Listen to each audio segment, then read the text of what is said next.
So good, so good, so good.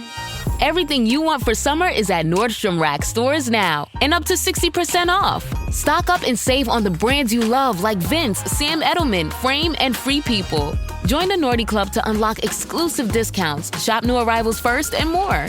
Plus, buy online and pick up at your favorite Rack store for free. Great brands, great prices. That's why you Rack. This is an iHeart podcast. Guaranteed human. It's an Olympics you'll never forget. Prime time in Milan. The moments. Chloe Kim with the gold medal flex. The stars. Ilya Malinin. Out of this world. The spectacle from beautiful northern Italy with very special guests every night of the Olympics. Experience the world's biggest show. Prime time in Milan, tonight 8/7 Central on NBC and Peacock. Why have I asked my HVAC guy I found on Angie.com to change my grandpa's trachea tube? Because I was so amazed by how quickly he replaced our air ducts. I knew I could trust him to change Pop-Pop's tube while I was on vacation. Make it quick, young man. Aw, see? Pop-Pop trusts you. I think we should call a doctor. Connecting homeowners with skilled pros for over 30 years. Angie, the one you trust to find the ones you trust. Find pros for all your home projects at Angie.com. The big game commercials are basically must-see TV. This year, Elf Cosmetics went all out with an absurdly funny telenovela called Melissa. It stars Melissa McCarthy, Nicholas Gonzalez, Itati Cantoral, and Elf Glow Reviver Lip Oil. The Elf Glow Reviver Lip Oil is an ultra-glossy tinted lip oil that nourishes, hydrates, and enhances your lips' natural color. Watch the full episode of their new Elf novela on soyunbaño.com. Well, the holidays have come and gone once again, but if you've forgotten to get that special someone in your life a gift, well, Mint Mobile is extending their holiday offer of half off unlimited wireless. So here's the idea. You get it now, you call it an early present for next year. What do you have to lose? Give it a try at mintmobile.com/switch. Limited time, 50% off regular price for new customers. Upfront payment required. $45 for 3 months, $90 for 6 months, or $180 for 12-month plan. Taxes and fees extra. Speeds may slow after 50 gigabytes per month when network is busy. See terms.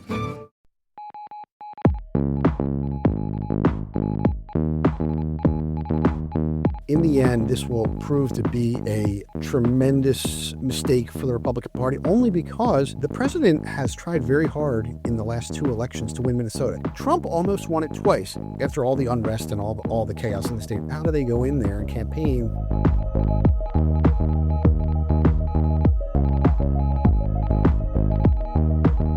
I'm Jeremy Hobson, and this is the follow-up. Welcome. This is our weekly podcast that you can only get here on the Middle podcast feed. And by the way, if you haven't already, please subscribe to our Substack. It is listentothemiddle.substack.com.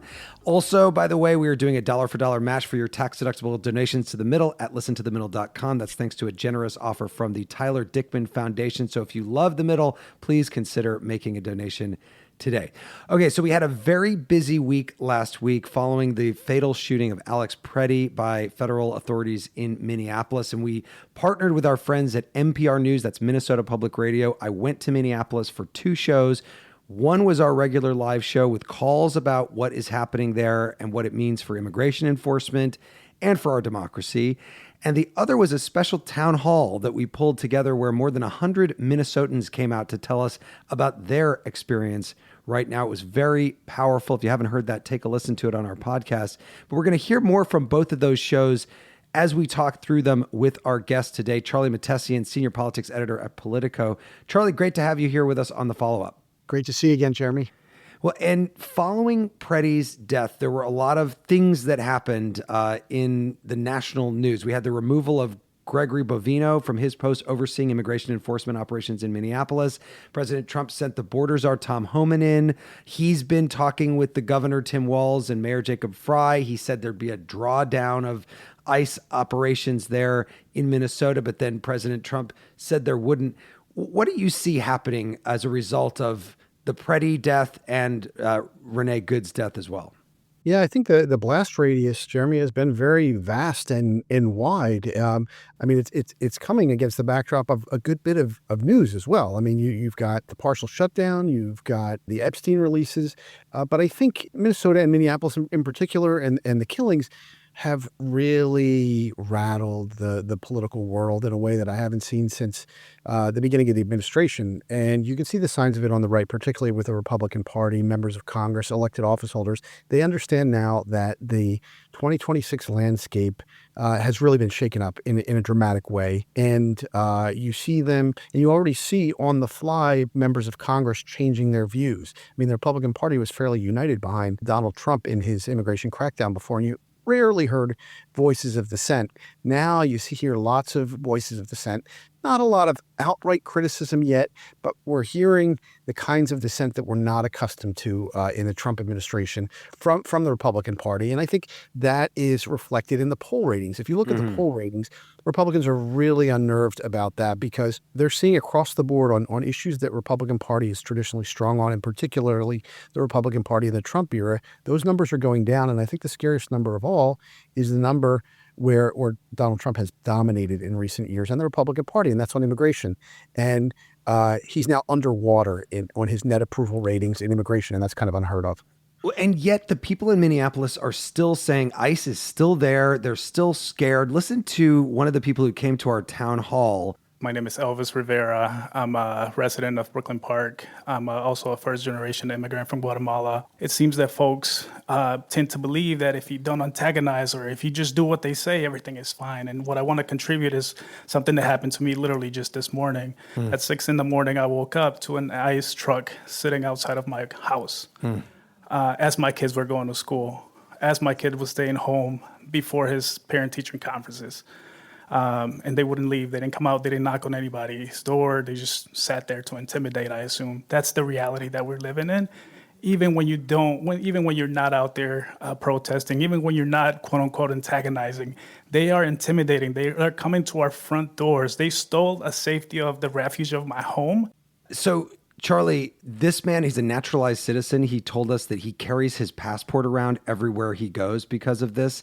Do you talk about the changing politics. Do you think things are going to change on the ground in a place like Minneapolis? I don't think dramatically. You'd think they might, given the national outroar and the outcry, but keep in mind, this is sort of the central tenet of Trump administration policy. They're not going to back down. They feel like they still have public sentiment in their favor, at least in terms of border security. They don't feel like they have to change that dramatically. And one sign of change was assigning Tom Homan to Minnesota. But keep in mind, Homan is not some softie.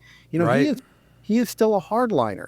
He was there to clean up what was a mess in public relation terms and also operational terms. It's hard to deny, and I think the whole party probably recognizes that, including Donald Trump. But they're really not dramatically scaling back operations in a way that suggests they're rethinking the whole thing. And in fact, I think a really important part of sort of MAGA theology is that you can never show weakness and turn back and concede anything to the media that you've done anything wrong. So that's how you get the kind of situations where the world can see the Preddy shooting, yet we're being told that no, he was there to massacre ICE agents. It's because that is the sort of typical response loop that's been created in the administration. Well, and then you have the issue of trust in the authorities, trust in ICE, trust in what the government is telling everybody. Listen to a voicemail that we got, which gets to that issue. Hi, my name is Ryan Catmull. I am 18 years old from South Jordan, Utah. And the messaging coming out of the government regarding immigration, especially with flip-flopping between saying, let's say, people like Renee Good who are in confrontations with ICE agents, saying that they're domestic terrorists, or maybe they're not. It just erodes trust in what the government says. And that is a big problem, because when people don't trust their government, they lose faith in it. And when they lose faith in government, they can lose faith in the process, and it goes down a dangerous path that normally you think of as something happening in other countries, not the U.S. of A. Charlie, the people that have said the things that Ryan was talking about there include the Secretary of Homeland Security, Kristi Noem, the White House Deputy Chief of Staff, Stephen Miller. They were the ones who originally called Preddy a domestic terrorist. Do you have any expectation that either of those people are going to be out of the administration as a result of this?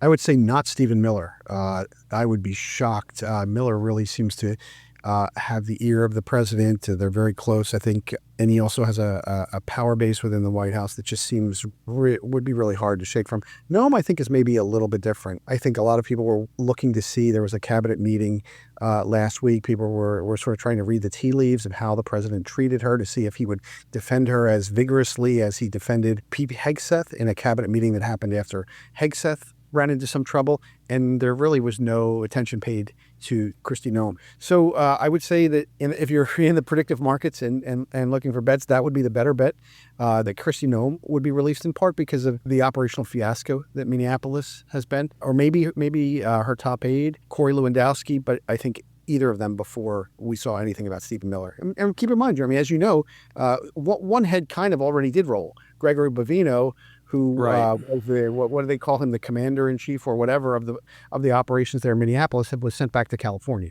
Right. And as you say, there are still people out there, many people out there, who support what the administration is doing. We heard from some of them. Listen to this voicemail we got. Hi, my name is Austin. I'm from Birmingham, Alabama. I think what's happening right now in Minnesota is really terrible. I don't think ICE needs to be abolished. Of course, we need ICE. It's a necessary instrument of the government that we need to remove people who don't need to be here, especially criminals. And I realize people are going to have different opinions and ideas about how many people we should remove and the kinds of people we should remove. At first, I didn't think it was real. I woke up to this blinding light, and I was transported to another place. Pluto TV. Then I heard a voice. Come with me if you want to live. There were thousands of movies and shows, and they were all free. The truth is it's just so beautiful. On Pluto TV, free streaming of Terminator 2, Fringe, Arrow, The 100, and The X-Files may cause excitement, loss of sleep, and sudden belief in extraterrestrials. No credit cards or alien encounters necessary. Pluto TV. Stream now, pay never. But their strategy here is there's going to be voters for generations who are going to be opposed to ICE. It's not just right now that's bad. So, Charlie, there's some, politics on both sides of this, but right now, as you mentioned early on, there's this partial government shutdown issue, and the question is, will things change with ICE in the next couple of weeks? Will the Democrats get what they want and have, let's say, no more masks or certain things that could change how ICE functions going forward? Yeah, well, here's what I see, Jeremy, right now. I mean, I think it's notable. I think most Republicans, or many Republicans, have views on the border that are closely approximating your caller's views, that they may not be happy with what's happening in Minneapolis, but at the heart of it, they do believe that we need some sort of order or crackdown at the border. Having said that, what I think is really notable is that some Republicans now, in Congress at least, seem open to demands to stop these roving ICE patrols. They seem open to a discussion about a code of conduct authorizing force. They're willing to have a conversation about requiring judicial search warrants for ICE officers. Those were discussions that you did not hear on the right before, and they were not amenable to them. You may have heard the other day, Senator Tom Tillis, he's somebody who's changed somewhat on this. And I think if we're going to see what Democrats are calling for, they would likely be somewhere in the neighborhood of the issue of federal agents covering their faces. Republicans they might draw a line on that, but that's something that's I think many Democrats on Capitol Hill feel very strongly about. And then the other fight where you might see some progress is the idea of obtaining warrants ahead of immigration operations. Right, and not just an administrative warrant that I guess comes from the administration. It would have to be an actual court-ordered warrant. All right, stand by. In a minute, we are going to talk about the other big thing that's going on, which is the Epstein Files. The follow-up with Politico's Charlie Mahtesian will be right back. It's an Olympics you'll never forget. Prime time in Milan. The moments. Chloe Kim with the gold medal flex. The stars. William Malinan. Out of this world. The spectacle from beautiful northern Italy with very special guests every night of the Olympics. Experience the world's biggest show. Prime time in Milan, tonight 8/7 Central on NBC and Peacock. Why have I asked my electrician I found on Angie.com to bury my pet hamster Nibbles in our yard for me? Because I was so moved by how carefully he buried my electrical wires, I knew I could trust him to bury my sweet Nibbles after his untimely end. Nibbles, gone too soon. May he scurry in peace. Hey, sorry about your pet, but I just wire stuff. Nibbles would have loved you like a brother. Connecting homeowners with skilled pros for over 30 years. Angie, the one you trust to find the ones you trust. Find pros for all your home projects at Angie.com. How do you make chicken nuggets like 7,000% better? Short answer, you let Taco Bell make them. Long answer, start with all white meat chicken nuggets, bread them in crunchy tortilla chips, and serve them with Hidden Valley Diablo Ranch. Yep, that's Hidden Valley Ranch mixed with Taco Bell Diablo sauce. It's exactly what it sounds like, and somehow even better. Simple math, spicy results. Crispy chicken nuggets from Taco Bell. A brand new classic. At participating U.S. Taco Bell locations for a limited time only, while supplies last. Ever wonder why so many people regain weight after stopping a GLP-1? Up to 40% of the weight lost can come from lean muscle. This weakens the body, slows metabolism, and makes it easier to put the pounds back on, creating a cycle of dependency. Prolon's 5-day fasting-mimicking diet offers a drug-free way to maintain results and support long-term metabolic health. In just 5 days, it activates fasting pathways to burn fat, protect muscle, and rejuvenate cells, all while letting you enjoy real food. Get 15% off plus a $40 bonus gift when you subscribe at prolonlife.com/iHeart. That's prolonlife.com/iHeart. Welcome back to the follow-up. I'm Jeremy Hobson. I'm joined by Politico senior politics editor Charlie Mahtesian. And Charlie, as we were focused on Minnesota, there was a lot of news on the Epstein Files. Trump is named in them tens of thousands of times. Just what are the headlines from your perspective there at Politico? Yeah, where do you start with that? I mean, it's amazing when you think about how much has changed over the last decade. If you think back maybe 2 decades ago or 3 decades ago, can you imagine what the news cycles would be like? It would be impeachment talk. It would be all of the Epstein Files would just crowd everything. I mean, it would just suck all the oxygen out of the news ecosystem. But, it was almost like a secondary story on Friday. But what's really interesting here is the wide list of names. The list is getting wider. More names are coming out.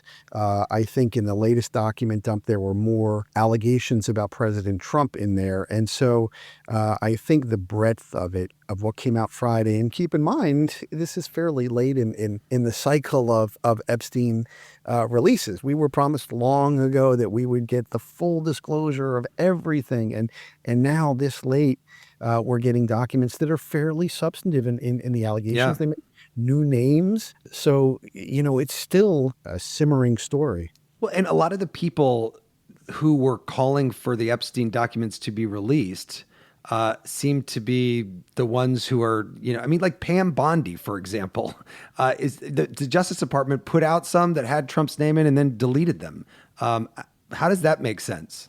It really doesn't, and there's no way to defend it. And I think that's why you see this kind of cacophony of message coming out of the administration as everyone sort of tries to get on the same page, but the facts are moving so rapidly and nobody really knows, how do you explain it? How do you defend it? There's no unified message on it. And that's why I think the response is so disjointed right now about what do you make of the president appearing so many times in there. You'll hear some folks in the administration say, well, those references don't mean anything because they were added late, and maybe it was somebody who had an axe to grind, or it was the deep state doing it, or whatever. But either way, we're fairly deep into this scandal cycle, and the president's name still keeps coming up. We still don't have 100% clarity on any of it. A listener that wrote in, Greg in Boise, Idaho, connected this to what we're seeing in Minnesota and said, masked, unidentified armed men kidnapping people off the street is all part of a flood zone strategy that's meant to distract us from the Epstein Files.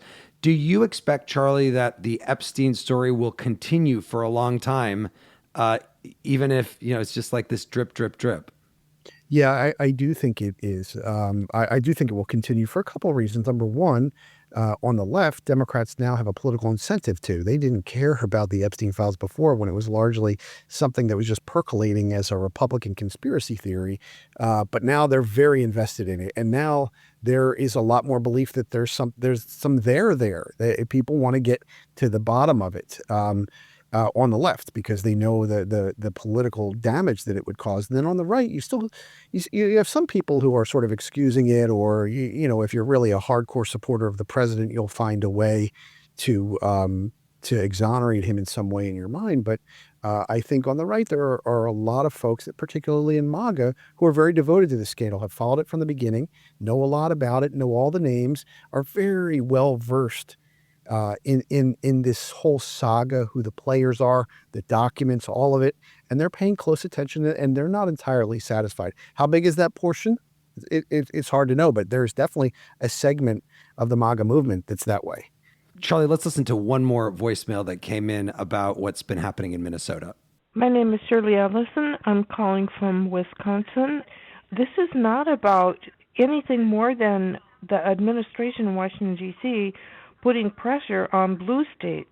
They're not taking immigrants from states like Texas and Louisiana. They're only going to the Democratic states. And it's an effort to intimidate those states to fall in line and do whatever Trump wants them to do with regard to the elections. So she thinks, as many do, by the way, that a lot of what's happening in Minnesota is political. Trump lost that state 3 times. The governor, Tim Walz, obviously was on the ticket running against him in 2024.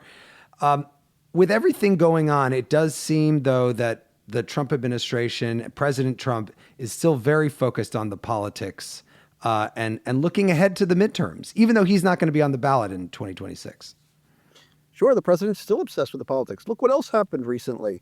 His DOJ just raided Fulton County, Georgia, the elections board there. What is that about? That is about the 2020 election 6 years ago, or nearly 6 years ago. So, of course, he's still obsessed with that. But I think it also just, when you're talking about the politics of Minneapolis, I mean, keep in mind, we operate within a hyper-polarized context, but even within that hyper-polarized context we operate right now, Trump still constantly wants to turn the screws and turn up the dial. And that's why you see Minneapolis, which is one of the most liberal cities in the country. That's why you see the operations in Chicago, in LA. These are places designed to send a message. And also, it's hard to deny the political component and the messaging of the president's base of support is not in the most densely populated urban areas. It's the exurbs. It is rural America. That's where he's strongest. And it sends a very powerful message to take on these big liberal cities that many Americans think are just, dens of chaos and disorder and crime. And so this really consolidates the base as well. So there's obviously a huge political component, but also keep in mind, they have been charged with putting up numbers by Steve Miller of the White House. They have to come up with large numbers of immigrants that they're sending out. So it's like what was the saying of the old bank robber Willie Sutton? You rob banks because that's where the money are. So they're going to go to the most populous cities because that's where they think, and most diverse cities because that's where they think they can get the most head count of people. I think that all of that together is why we see a place like Minneapolis. It's almost like a perfect storm. Super liberal city, Democratic governor, a population, all of it together. But the other side of Minneapolis, as having just been there, and I've spent some time there in my life, is they are Minnesota nice. They are neighborly. They have obviously, really tried to help each other out through all this and have shown something, I think, to the entire country about what this grassroots effort that's going on in Minnesota and how to really stand up to the administration as well. Yeah, it's a very politically active city as well, the Twin Cities. In fact, what's really interesting is I think in the end, this will prove to be a tremendous mistake for the Republican Party, only because the president has tried very hard in the last 2 elections to win Minnesota. Now, Minnesota hasn't been won by a Republican presidential candidate since, I think, 1972. So you're talking about over 50 years. But Trump almost won it twice. After this, it's hard to imagine that he could be close. After all the unrest and all the chaos in the state, hard to see what happens to the next nominee in 2028. How do they go in there and campaign in a state that was that close? It's not. I find it hard to believe it'll be that close. And the same thing with the governor's race. Tim Walz decided not to run, not because he wanted to spend time with his family. It was because he was in deep political peril. Mm-hmm. Again, all the dynamics have totally changed now in Minnesota because of the violence. All right, I have one more thing to ask you, Charlie. We've asked every single guest on the follow-up for a prediction. It can be about literally anything, although you can't do a prediction about the Grammys now because they're already done. What about the Super Bowl? Yeah, you could do. Oh, yeah, there you go. That's a good idea. Yeah, I think we've made so many mistakes as political reporters about politics. I don't even want to touch that one. So I'll touch the Super Bowl.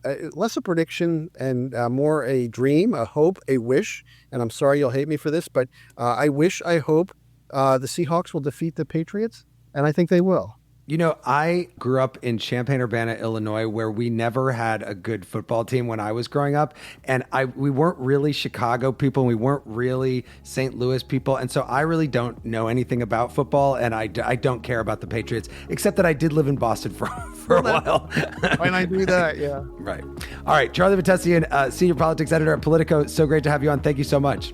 Thank you. Bye-bye. And thanks to you for listening to The Follow-Up. It was produced by Harrison Patino. Don't forget to subscribe to us on Substack. Listen to themiddle.substack.com. I'm Jeremy Hobson, and I will talk to you soon.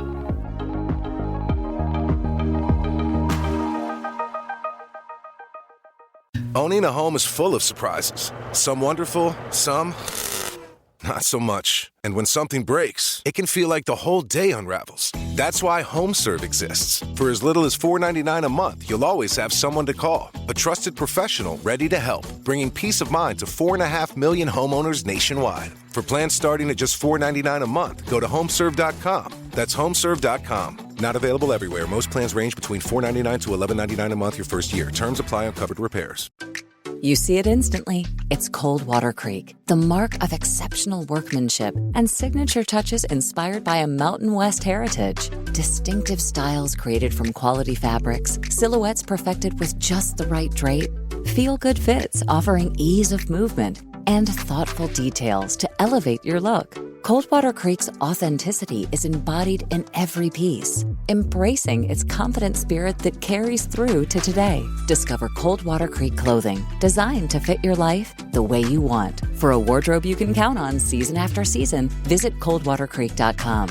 Shop the new spring collection at 20% off $75 or more with code IHEART20. Over the last couple years, didn't we learn that the folding chair was invented by Black people because of what happened in Alabama? The Montgomery Brawl. This Black History Month, the podcast Selective Ignorance with Mandy B unpacks Black history and culture with comedy, clarity, and conversations that shake the status quo. The Crown Act in New York was signed in July of 2019, and that is a bill that was passed to prohibit discrimination based on hairstyles associated with race. To hear this and more, listen to Selective Ignorance with Mandy B from the Black Effect Podcast Network on the iHeartRadio app, Apple Podcasts, or wherever you get your podcasts.